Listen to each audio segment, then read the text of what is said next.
Right. This week, it's pretty US-centric, though when isn't it? So I gotta explain a thing or two first. So, the US has this thing called the Freedom of Information Act, where you can request any and all information that may have been gathered by the government. It still comes with this huge list of exceptions, and if you send in a request, you may get, instead of a packet of information, what is called a GLOMAR response. What the fuck is a GLOMAR response? I'm glad you asked.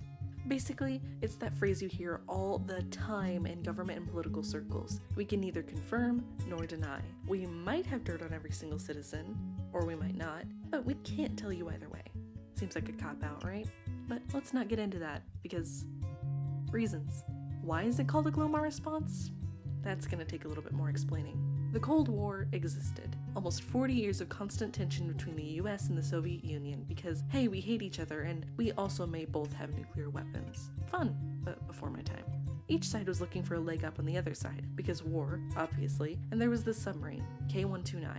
It was part of a group of other submarines carrying nuclear missiles and who knew what else, and they always came within launch distance of the US.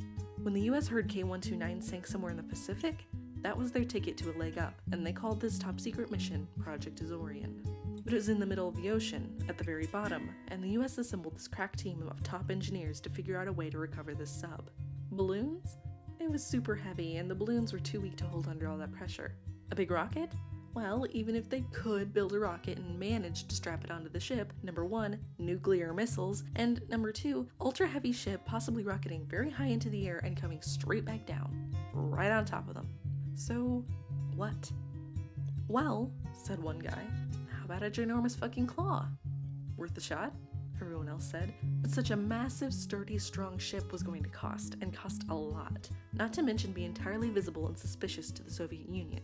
So, this in mind, they contacted a ridiculously wealthy man. How wealthy? Worth $6.24 billion 2015-ish dollars at the time of his death wealthy. Howard Hughes. I am not getting into that man's life story, but he did a lot of shit, and he had a lot of money and a marine development company, and he was willing to help the US find the sunken sub. For $350 million, $1.68 billion in 2015-ish dollars, they built the Hughes Glomar Explorer. Why Glomar?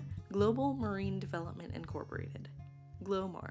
But it still garnered some attention, so Hughes said, we're using it to retrieve, manganese. We need that manganese. But it worked, sort of, and off they went to gather this sub. Everything was working pretty smoothly. The claw worked, they were in the right spot, no one was around to see. On the way up, though, something went wrong. A good 2/3 of their work drifted back to the bottom of the ocean, and on that piece was the code books, the manuals, the warheads. What they got instead were possibly 2 torpedoes and the bodies of 6 Soviet submariners.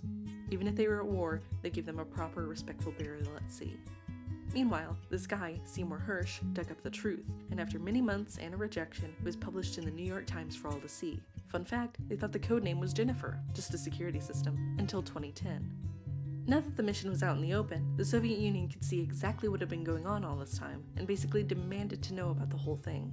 The US was basically in a predicament. If they said yes, we got it, the Soviet Union could retaliate because the US knew secrets now. If they said no, we didn't, the Soviet Union wouldn't believe the US to be a threat and fire anyway. It's giving secrets away that we can't afford to lose. What to do? Say, well, maybe a mission happened and maybe it didn't.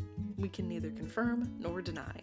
After that, it caught on, and it's been used in not only government proceedings, but media and everyday language. But this is all I'm gonna say. They may be releasing all this after 40 years, but it's still pretty reluctant, and loose lips sink ships.